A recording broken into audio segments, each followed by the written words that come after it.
I am Sandhya and welcome back to my channel your सेरा। So guys, आज का topic है असिक्लोफेनेक प्लस थायोकोल्चिकोसाइड टैबलेट। आज मैं आपको असिक्लोफेनेक प्लस थायोकोल्चिकोसाइड टैबलेट के बेनिफिट्स बताऊंगी, इसके साइड इफेक्ट्स बताऊंगी और इससे जुड़ी कुछ वार्निंग्स बताऊंगी। Aceclofenac plus thiocolchicoside tablet form में एक strength aceclofenac 100 mg, thiocolchicoside 4 mg available होती है and second strength aceclofenac 100 mg and thiocolchicoside 8 mg available होती है। डॉक्टर पेशेंट की सिचुएशन के अकॉर्डिंग पेशेंट को जितनी स्ट्रेंथ की टैबलेट देनी चाहिए उतने स्ट्रेंथ की टैबलेट देते हैं। सो गाइज, अब मैं आपको असिक्लोफेनेक प्लस थायोकोल्चिकोसाइड के यूजेस बताऊंगी। Osteoarthritis, spondylitis, rheumatoid arthritis, muscle pain and back pain. So guys, अब मैं इसके यूजेस को थोड़ा सा एक्सप्लेन करके आप लोगों को बताती हूँ। सबसे पहले है ओस्टियोआर्थराइटिस। ओस्टियोआर्थराइटिस घुटने के जोड़ों पर जल्दी इफेक्ट डालता है। ओस्टियोआर्थराइटिस ज़्यादातर 50, 60 और 70 ईयर के बुजुर्गों को होता है। ओस्टियोआर्थराइटिस अंगूठे के जोड़ों पर भी काफ़ी इफेक्ट डालता है। ओस्टियोआर्थराइटिस में पेशेंट को काफ़ी दर्द होता है। पेशेंट के घुटने में चलते समय उतना दर्द नहीं होता है जितना कि बैठते या उठते समय होता है, और घुटने मोड़ते समय भी आवाज़ महसूस होती है। वैसे तो ओस्टियोआर्थराइटिस का पूरी तरह से इलाज पॉसिबल नहीं है, पर टाइम रहते इस बीमारी का पता लगा ले तो मेडिसिन की हेल्प से इसे कंट्रोल में लाया जा सकता है। इसलिए डॉक्टर ओस्टियोआर्थराइटिस में पेशेंट को असिक्लोफेनेक प्लस थायोकोल्चिकोसाइड टैबलेट देते हैं। स्पॉन्डिलाइटिस। स्पॉन्डिलाइटिस अर्थराइटिस में सर्वाइकल होता है, यानी गर्दन का दर्द होता है। गर्दन में अकड़न और सिर दर्द होती है। सर्वाइकल स्पॉन्डिलाइटिस ज़्यादातर हाफ ईयर के एंड एल्डर्स पर्सन को होता है। पूरे दिन एक ही पोजीशन में बैठे रहने के कारण कमर और गर्दन में दर्द होता है। इस दर्द का कारण स्पॉन्डिलाइटिस होता है। स्पॉन्डिलाइटिस के दर्द से राहत महसूस कराने के लिए असिक्लोफेनेक प्लस थायोकोल्चिकोसाइड टैबलेट ली जाती है। Rheumatoid arthritis. रूमेटॉइड अर्थराइटिस एक ऐसी बीमारी है जिसका इलाज लाइफ टाइम तक पॉसिबल नहीं है। रूमेटॉइड अर्थराइटिस में पेशेंट के हड्डियों के जोड़ों में सूजन हो जाती है और उनमें दर्द होना स्टार्ट हो जाता है। ठीक से ना खाने पीने के कारण और उम्र के बढ़ने के कारण ये बीमारी होती है। ये बीमारी पेशेंट को 40 की उम्र के बाद होती है और ये बीमारी ज़्यादातर लेडीज़ को होती है। रूमेटॉइड अर्थराइटिस में जोड़ों में सूजन हो जाती है, जोड़ लाल पड़ जाती है, जोड़ों में जलन, गर्मी और दर्द होता है। इससे राहत महसूस हो जाए इसके लिए रूमेटॉइड अर्थराइटिस में असिक्लोफेनेक प्लस थायोकोल्चिकोसाइड टैबलेट दी जाती है। Muscle pain. You know guys, हम सब एक ना एक बार अपनी बिजी लाइफ में मसल पेन को फील करते हैं।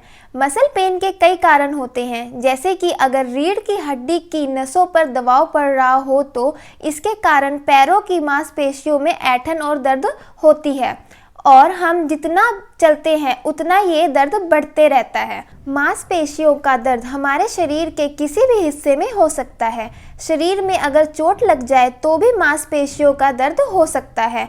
मांसपेशी दर्द में पेशेंट को हमेशा थकान महसूस होती है, इसलिए मसल्स पेन में असिक्लोफेनेक प्लस थायोकोल्चिकोसाइड टैबलेट ली जाती है। Back pain. बैक पेन के कई कारण होते हैं, जैसे कि अगर हम ज़्यादा टेंशन में हैं या फिर एक ही पोजीशन में बैठकर काम कर रहे हैं तो हमारी मांसपेशियां अकड़ जाती है। खास करके पीठ के ऊपरी हिस्से पर इसका इफेक्ट ज़्यादा पड़ता है। पीठ की मांसपेशियों के अकड़ जाने के कारण हमारे पीठ में दर्द होने लगता है। बैक पेन में भी असिक्लोफेनेक थायोकोल्चिकोसाइड टैबलेट ली जाती है। सो गाइज, अभी तक तो आप समझ ही गए होंगे कि असिक्लोफेनेक प्लस थायोकोल्चिकोसाइड ज़्यादातर दर्द से जुड़े परेशानियों में ली जाती है। ये टैबलेट मांसपेशियों के दर्द से आराम महसूस करवाता है। ये टैबलेट ब्रेन और रीढ़ की हड्डी के कुछ हिस्सों पर काम करते हुए मांसपेशी एनर्जी को कम किए बिना मांसपेशियों को राहत महसूस करवाता है। थायोकोल्चिकोसाइड मेडिसिन टैबलेट के साथ साथ ऑइंटमेंट और इंजेक्शन के रूप में भी अवेलेबल होती है।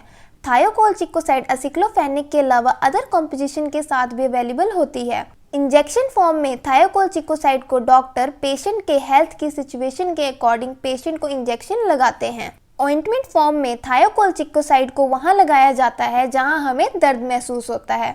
सो गाइज, अब मैं आपको असिक्लोफेनेक प्लस थायोकोल्चिकोसाइड से रिलेटेड वार्निंग्स बताऊंगी। अपने डॉक्टर को अपनी हेल्थ की सिचुएशन को बताते हुए डॉक्टर की सलाह के बाद ही इस दवा को ले। थायोकोल्चिकोसाइड ऑइंटमेंट को खुले घावों या कट लगी हुई जगह पर ना लगाएं। इस मेडिसिन को अल्कोहल के साथ ना लें। एंटी डिप्रेशन जैसी टैबलेट के साथ इस टैबलेट को लेने से इस दवा का साइड इफेक्ट पड़ सकता है, इसलिए इस टैबलेट को एंटी डिप्रेशन वाली मेडिसिन के साथ ना लें। अगर आपको हार्ट अटैक या किडनी से जुड़ी बीमारियां हैं तो डॉक्टर की सलाह के बाद ही इस टैबलेट को लें। प्रेग्नेंट लेडीज और ब्रेस्ट फीडिंग मदर इस टैबलेट को डॉक्टर की सलाह के बाद ही लें। पेट में होने वाली प्रॉब्लम से बचने के लिए इस टैबलेट को खाना खाने के बाद ही लें। असिक्लोफेनेक प्लस थायोकोल्चिकोसाइड टैबलेट बच्चों को नहीं दी जाती है। इस मेडिसिन को 16 साल की एज के बाद ही लेने की परमिशन है। सो गाइज, अब हम बात करते हैं असिक्लोफेनेक थायोकोल्चिकोसाइड टैबलेट के साइड इफेक्ट्स के बारे में। असिक्लोफेनेक प्लस थायोकोल्चिकोसाइड टैबलेट लेने से पेट में गर्मी या एसिडिटी की प्रॉब्लम हो सकती है, जिसके कारण पेट दर्द शुरू हो जाता है। इस टैबलेट को लेने से कई बार एलर्जी होने का भी डर होता है। इस टैबलेट को लेने के बाद कुछ समय तक लो ब्लड प्रेशर की प्रॉब्लम भी होती है। इस टैबलेट को लेने के बाद नींद आने लगती है। असिक्लोफेनेक प्लस थायोकोल्चिकोसाइड टैबलेट लेने से अपच की प्रॉब्लम भी होती है। इस टैबलेट को लेने से माउथ ड्राई होने लगता है। इस मेडिसिन को लेने के बाद कई बार वॉमिटिंग होने लगती है और डायरिया की प्रॉब्लम भी हो सकती है। इस मेडिसिन को लेने से कई बार पेशेंट को सांस लेने में प्रॉब्लम होती है और थकान महसूस होती है। So guys, असिक्लोफेनेक plus thiocolchicoside tablet लेने से इस तरह की प्रॉब्लम्स कुछ टाइम के लिए हो सकती है। अगर आपको ये प्रॉब्लम्स लंबे समय तक महसूस हो तो डॉक्टर से चेकअप ज़रूर कराएं। न्यू कॉम्पोजिशन के बारे में जानने के लिए मेरे चैनल योरसेरा को सब्सक्राइब करें और बेल आइकन को ज़रूर दबाएं ताकि मेरी न्यू वीडियोस की नोटिफिकेशन आपको टाइम पर मिलती रहे।